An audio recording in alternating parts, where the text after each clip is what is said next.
एक समय की बात है। हिमालय की तराई में बसे एक छोटे से गांव में भीम नाम का एक बलशाली युवक रहता था। उसकी ताकत का कोई जवाब नहीं था। वह गांव के हर कठिन काम को अकेले ही कर लेता था, चाहे भारी पत्थर उठाना हो या किसी का टूटा हुआ बैलगाड़ी का पहिया जोड़ना। लोग उसकी ताकत की बहुत तारीफ करते थे और धीरे धीरे भीम को अपने बल पर घमंड होने लगा।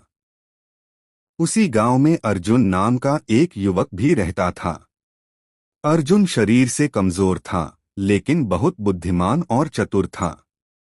वह हर काम सोच समझकर करता था।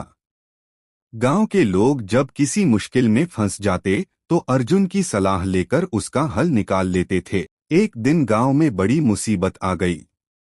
पास के जंगल में एक विशाल पत्थर गिरकर नदी का रास्ता रोक चुका था।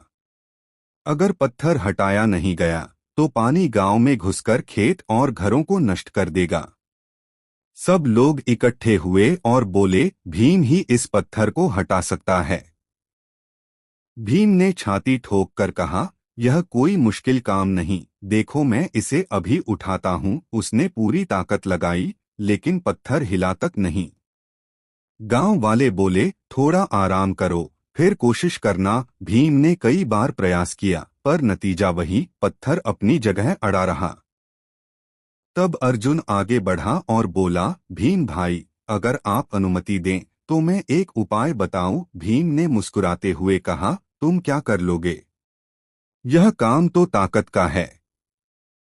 अर्जुन ने शांत स्वर में कहा, ताकत बड़ी चीज है, लेकिन बुद्धि उससे भी बड़ी।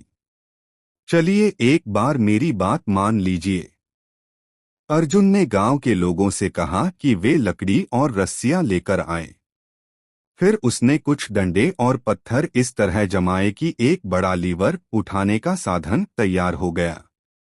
उसने भीम से कहा, अब इस डंडे को नीचे की ओर दबाइए। भीम ने जोर लगाया और देखते ही देखते वह विशाल पत्थर धीरे धीरे खिसक गया। नदी का रास्ता खुल गया और पानी बह निकला। गांव बच गया।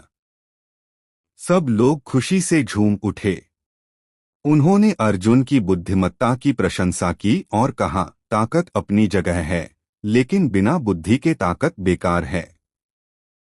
भीम को अपनी गलती का एहसास हुआ।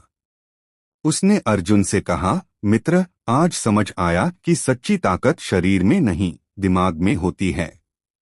उस दिन से भीम ने घमंड छोड़ दिया और अर्जुन को अपना गुरु मान लिया।